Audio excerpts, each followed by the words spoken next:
1 Petrus 3 vers 15 sê, wees altyd reg om oor die hoop wat jy het te getuig as iemand jou vra.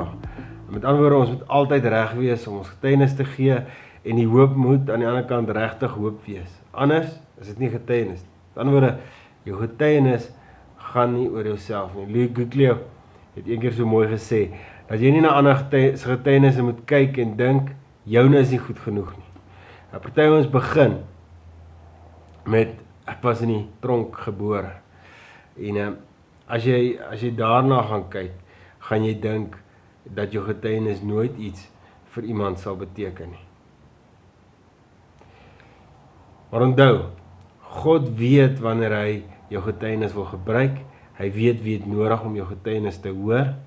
Soms is dit juis die normale ou met die normale verhaal, wat die normale ou die moed gee om ook te glo, ook op God te vertrou.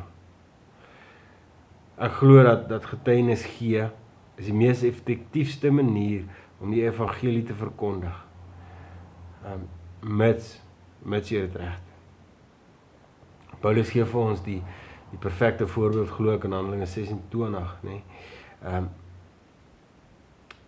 Hy gee 'n inleiding.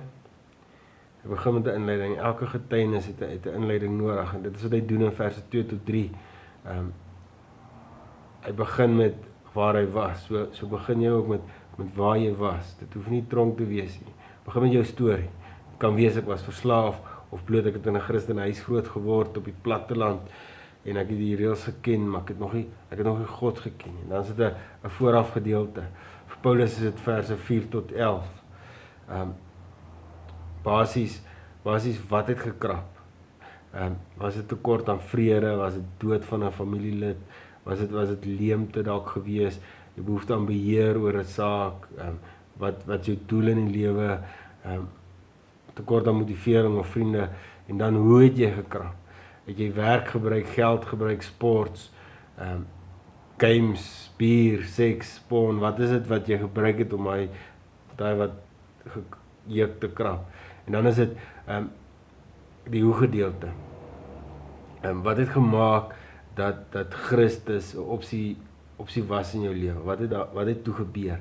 Wat se keuses het jy gemaak en watter aksies het jy geneem?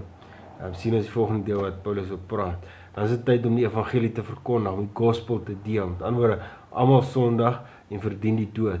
Christus het betaal. Ons moet Christus ontvang en bely om gered te word. En dan kan jy sê, dit is wat ek gedoen het, en dis hoe ek het gedoen het. En daarna vers 21 tot 23, hoe het Christus dan hierdie leemte gevul? Ek glo, ek het die ewige lewe, al is ek nie perfek nie, en is daar soms dinge wat terugkom, maar my leemte is gevul, want Christus is nou my hart. Dan die afsluiting vers 24, 29, glo jy dit, kan jy sê, of maak dit sin? Paulus sê, ek weet jy weet hierdie goed. Dit het nie in 'n hoekie gebeur nie, sê hy vir die koning. Gaan vir die brein en mik vir die hart. Dit gaan aansienlik makliker wees as jy persoon ken waarteenoor jy getuig.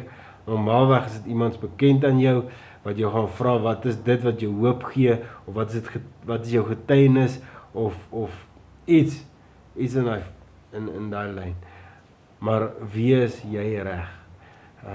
Jy sal sien aan die einde van hierdie videoetjie gaan ons 'n link sit, na uitgebreide geskrewe ene, oor hoe om jou getuienis te gee, en wat jou baie gaan help, wat hierdie stap 'n bietjie beter verduidelik, maar wees jy reg om getuienis te gee, en moet nooit dink, jou getuienis is nie goed genoeg nie.